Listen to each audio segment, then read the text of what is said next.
പണ്ട് ചെന്നൈയിൽ താമസിച്ച സമയത്താണ് കേട്ടോ തട്ടുകട സ്റ്റൈലിലുള്ള ഇതുപോലൊരു ഫ്രൈഡ് റൈസ് ട്രൈ ചെയ്യുന്നത്. ചിക്കനൊക്കെ വറുത്ത് നല്ല ചൂടൻ ഫ്രൈഡ് റൈസ് അടിപൊളി ടേസ്റ്റ് ആയിരുന്നു കേട്ടോ. എൻ്റെ ഒരു പേഴ്സണൽ ഫേവറേറ്റ് ആണ്. അപ്പോൾ എങ്ങനെ ഉണ്ടാക്കണേന്ന് നോക്കിയാലോ.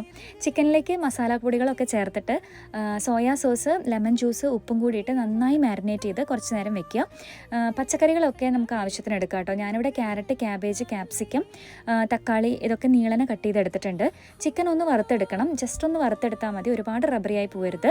1 കപ്പ് റൈസിനാണ് ഞാനിവിടെ ഫ്രൈഡ് റൈസ് ഉണ്ടാക്കുന്നത്.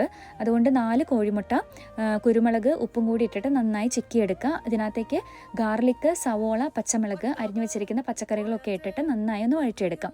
ഒന്ന് വഴന്ന് വന്നതിന് ശേഷം വറുത്ത് വെച്ചിരിക്കുന്ന ചിക്കനും chilli sauce, soya sauce, vinegar, schezwan fried rice masala ഇതും കൂടി ഇട്ടിട്ട് നന്നായിട്ട് മിക്സ് ചെയ്ത് എടുക്കാം. അപ്പോൾ ആ മസാല റെഡി ആയിട്ടുണ്ട്. ഇനി നമുക്ക് റൈസും കൂടി ഇട്ടിട്ട് നന്നായിട്ട് മിക്സ് ചെയ്ത് കൊടുക്കാം. ഫൈനലി നമുക്ക് കുറച്ച് സ്പ്രിംഗ് ഓനിയനും കൂടി ഇട്ട് ഫിനിഷ് ചെയ്ത് കൊടുക്കാം. അടിപൊളി ടേസ്റ്റാണ്, ട്രൈ ചെയ്യണം കേട്ടോ.